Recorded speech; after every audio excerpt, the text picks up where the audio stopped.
Joshua chapter 24 verses 1 and 2a, 15 to 17, and 18b.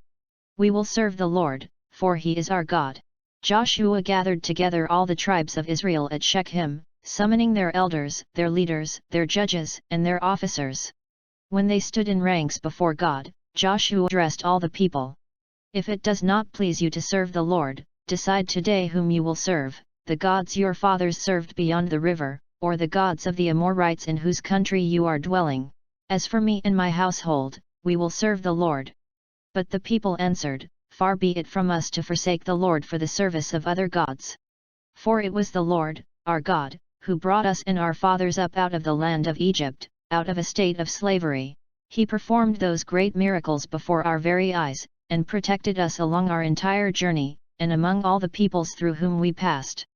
Therefore we also will serve the Lord, for he is our God, our God. This event took place when Joshua was about 110 years old. We hear him asking the people if they want to serve the God of Israel, or the idols. Joshua is trying to get people to make the right choice. Then just like now, some people want to go with the flow, the play along to get along group.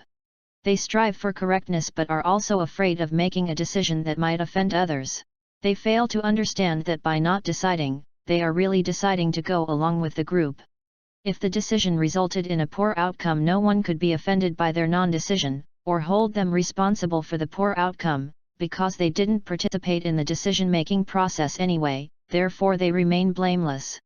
Joshua was telling the people the decision to follow God was an inescapable personal decision.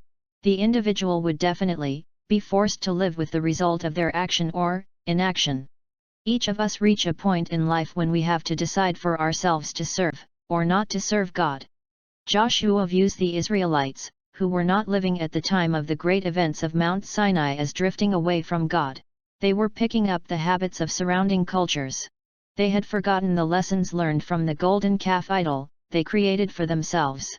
The surrounding cultures lived life without regard for the 10 Commandments, that might serve their immediate needs, but will certainly lead to a long-term disaster. Most of those seated here believe in, and are willing to serve God. Others seated here have decided to serve God for 1 hour per week, and then it's back to the materialistic ways of the world. You see, the people to whom Joshua was speaking were no different than we are. There are real benefits to helping others. They need the help and you need the feeling of being helpful.